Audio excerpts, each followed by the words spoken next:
A leaked secret plan shows a key NATO nation quietly preparing to rush troops toward Russia's border, turning Germany into the alliance's main staging ground for a potential clash with Moscow. Berlin is reportedly plotting to field up to 800,000 NATO soldiers east in a crisis, using its highways, rail lines and ports to build a massed front line against Putin's forces within months. At the same time, NATO commanders are wargaming how to respond as an alleged Russian missile hit Polish territory, treating any attack on Poland as a test of the alliance's readiness to fight. At home, opposition mocks Friedrich Merz as the Chancellor of Ukraine, not Germany, accusing him of serving Kiev's war needs before his own citizens.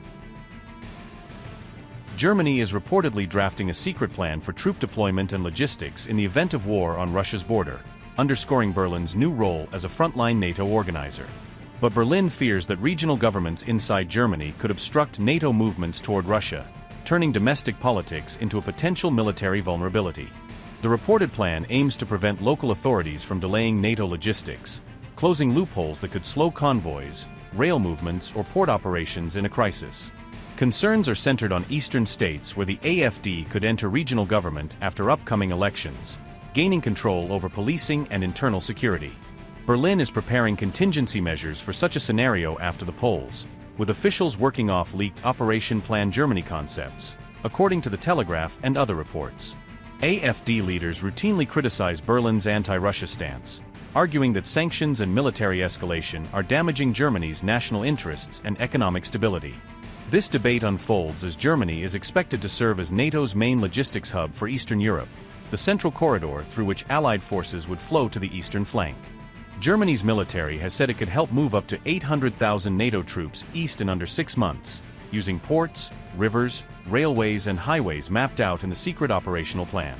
However, regional governments could delay troop movements through bureaucratic tools like permits, police escorts and priority road access, raising fears of obstructionism in a real emergency. Germany's Interior Ministry is studying ways to override regional resistance to NATO deployments, exploring legal and administrative mechanisms that would keep convoys moving. German law allows federal enforcement against states in limited circumstances, but using those powers in a defense context would be politically explosive. Officials are reportedly examining how to act without violating Germany's constitution, looking for pathways that preserve federal authority while respecting the lander's rights. A formal state of emergency could give Berlin greater control over military logistics, enabling direct instructions to police and administrations along key transit routes. Yet AfD's growing parliamentary strength at the federal level could complicate any emergency legislation, making it harder to secure votes for sweeping centralization of power. AfD MP Markus Frohnmayer has accused Chancellor Merz of prioritizing Ukraine over Germany, framing Berlin's Russia policy as a betrayal of domestic interests. Frohnmayer went further, saying Merz is acting like the Chancellor of Ukraine, not Germany, a line that captures AfD's narrative against the current government. The AfD lawmaker also attacked Berlin for sending billions to Kiev while cutting social spending at home, sharpening the populist contrast between foreign aid and domestic hardship. All of this plays out as tensions continue to escalate between Russia and NATO, with Germany's internal political battles now directly tied to how fast and effectively Allied forces could move toward the Eastern Front.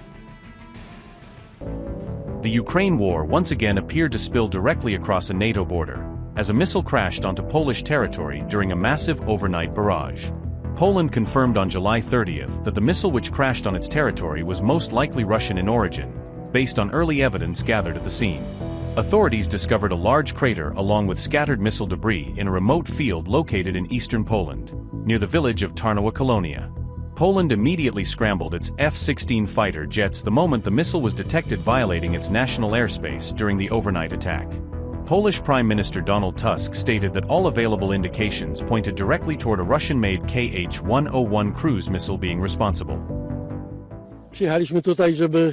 We came here, above all, to point out to the services, including the prosecution, how important it is to quickly clarify all the circumstances of this dramatic, but fortunately consequence-free, event with no casualties or destruction, which involved the fall of this maneuvering ballistic missile here in the fields near Tarnowa Kolonia in the Lublin Voivodeship.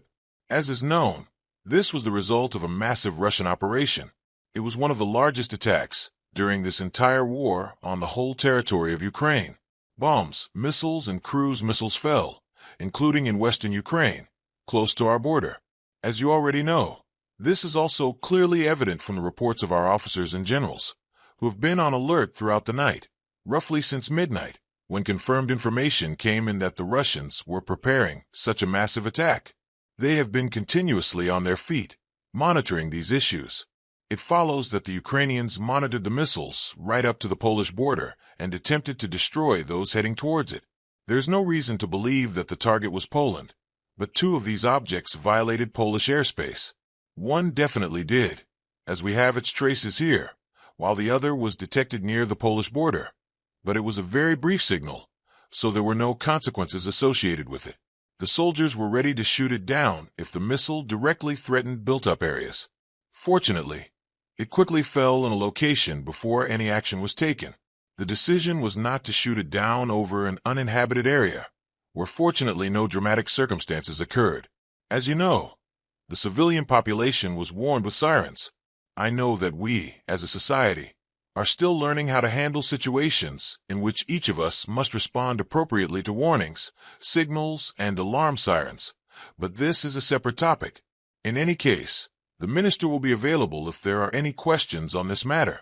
We asked, as is known, about the most important issue from the perspective of geopolitics. Whose missile is it? You remember the situation. We have had this problem of interpretation several times. And of course, there is also Russian disinformation. I do not need to explain to anyone that Russia will stand on its head to clear its name and absolve itself of responsibility here. Together with Prime Minister Kosyniak, and respecting the prosecutor's recommendations not to prejudge the outcome of the proceedings and investigation, which are being conducted very quickly here, we are, of course, not making a final determination. However, according to the assessment of military experts, the vast majority of traces, including the elements found, indicate the Russian Kh-101 missile. This is a cruise missile capable of carrying payloads, and it is also very likely that an explosion occurred here. The size of the crater, approximately 10 meters in diameter and more than 5 meters deep, shows that this was a very serious matter. I am in contact with most European leaders, and the Prime Minister will also say a few more words about this. The Americans are interested in participating in the investigation. I received expressions of solidarity and declarations of full support and assistance from the Prime Ministers and Presidents of the European Union. Not only from the Union, because the Prime Minister of Norway also reacted immediately. So we certainly will not be alone with this problem.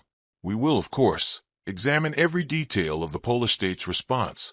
It is important to me that this is not handled as it was in the past, when the first missile fell. You remember the situation near Bydgoszcz. Everything must be transparent, and people must be informed about everything. Immediately after our fighters and reconnaissance aircraft were deployed, along with a tanker from Germany, I received information from Prime Minister Kosyniak, who also, of course, informed the President. I am also in contact with the President. We will not only thoroughly examine every aspect of what happened on the Russian and Ukrainian sides. The Ukrainians have also offered assistance with the investigation. We will use the help of their experts. We will examine every element of the state's response so that every day, every week, and every month, our reactions become more effective. As we know, this war is full of surprises, and we have to learn very quickly about new situations and potential new threats. The Polish Air Force claimed that Russia had fired somewhere between 20 and 22 Kh-101 missiles at targets across Ukraine during this single overnight assault.